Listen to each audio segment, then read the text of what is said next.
Guys, I just got done seeing The Amateur, and yes, believe it or not, I have an opinion on it.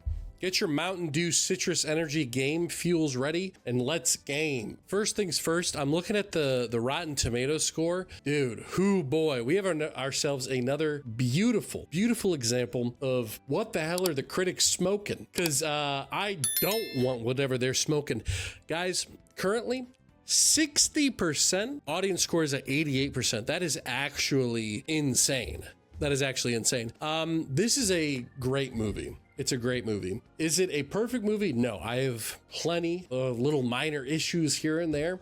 But at the end of the day, damn it, I enjoyed this movie. What the hell is it about? Well, as good old Jonathan says here on Rotten Tomatoes, Jason Bourne goes geek. And you know what? That's a great way to put it. A man that's had the love of his life taken away, yet he doesn't have the balls to fight back and do it the manly John Wick way. Well, what can he do? Well, he's great with computers and science-y math stuff, so let's go about it that way. The entire film is essentially The Crow, except it's not the really crappy reboot The Crow. I would say it's almost more along the lines of the Brandon Lee one, you know, just replace the gothic tone with more of that Jason Bourne tone. Rami Malek's character's wife has been killed as a result of this hostage negotiation tactic in London. Our main character works for the CIA, so he has to use all of his different skills to go out, find the 4 people that were involved and, you know, give it to them. First thing I want to say, acting.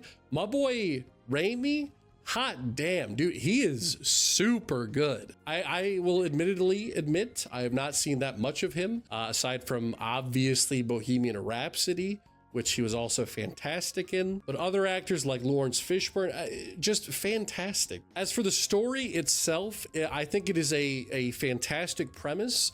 I just think that there are several points in the story where we needed to stop and breathe, and there were certain moments where we were taking too long. For example, the lead up to essentially the wife being killed, it's very long.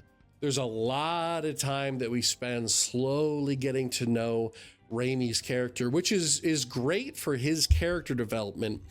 But there are several characters in this movie that don't get that same love. Like, unfortunately, Lawrence Fishburne's character does not receive a lot of love in this movie. I would say he really only has 4 scenes, and the trailer makes it look like it's a lot more. You see him first training Rami's character, you know, showing him how to use a pew-pew. And then he gets the call to take him out. And then he gets like 2 scenes where he's kind of defeated in both scenes. One, because Rami outsmarts him, which was, you know, a good scene. But then the next one, he kind of just gets coincidentally headbutted by a different guy that was also looking for Rami, I guess. I don't know. It's a weird situation. And spoilers, of course. Well, you know, before I get into spoilers, should you see the movie? Yes, absolutely. I think that it is very much a movie that is worth seeing, but it's not a perfect movie. And I think that's perfectly fine. This is a very fun film, which is weird to say because the guy's wife gets murdered. But also John Bernthal's character, even the wife character, and some of the other different CIA agents that we see, we really only get like 2, maybe 3 scenes with them. There's this one part where John Bernthal's character finds Rami's character in like the middle of Russia, and he sort of pleads with them like, hey, come back to the CIA, don't go through with killing the final guy. But the only other scene that we had him in was just one where he was asking Rami's character to fix his computer, and then that's it. And then you don't see him again for the rest of the movie. So it's just kind of odd. It seemed out of character, which is also kind of wrong because there kind of was no character. I would say that's the biggest sin for the movie, is let's get some more scenes. I want to see, honestly, a longer cut of the film where we get a little bit more of, you know, John Bernthal characters, Lawrence Fishburne's character, because these are great actors and they're not really getting that much time to shine. Well, let's talk about the kills. You know, is this a thriller movie? I think it's labeled as a thriller-esque movie. Yeah, action, mystery, thriller, drama. I kind of disagree with the mystery part, but thriller drama I can definitely see. I think 70% of the kills are fantastic. The first one, again, spoilers. The first chick is in this like exercising chamber. She's allergic to pollen. He literally does a gas chamber on her, only for him to let her out because he's freaking out about what he's doing. She runs outside, gets hit by a car. Incredibly intense. Such a good scene. And again, it's not this perfect Jason Bourne, you know, makes no mistakes. He gets tracked because he picks up her phone and runs off with it. And then the second kill you see in the trailer, it's where this guy's in this swimming pool, comes crashing down again. So damn good. And each time he sort of gives them an opportunity to let them get out of the situation. If they give him information, they never do, so they end up dying. The third kill I think is a little iffy. I like the idea. Basically, it's a bomb has been set up at this trade for illegal weapons. The guy opens up a case, and if it closes, then he blows up.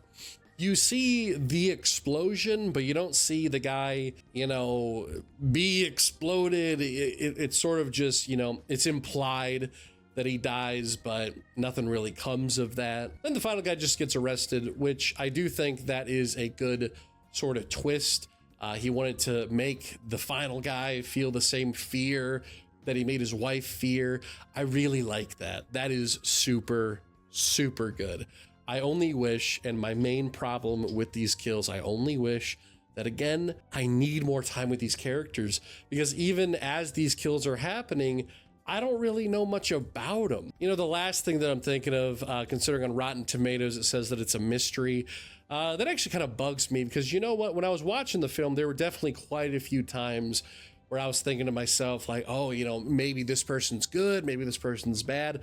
My theory going into the movie was that, oh, it was the CIA that actually killed his wife, and they're going to try to cover that up or something. Because that's a big theme in this too, is some of the head officers in the CIA are actually these bad guys who are making these political moves they're not supposed to, that they're signing off on. But no, I mean, honestly, what you see is what you get. I mean, if they stated in the movie that these guys are bad, they're the bad guys. You know, if it's stated that this chick is good, she's good. There's no real twists or turns. What you're watching this movie for is the acting and the thrill.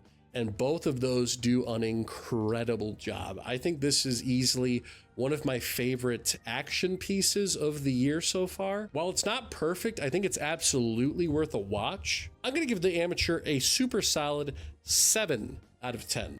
Check me next week for the Hatsune Miku movie review, a bit of a change of pace. Well, I'll see you guys there, and make sure to check out my live streams and gaming videos throughout the week. See ya.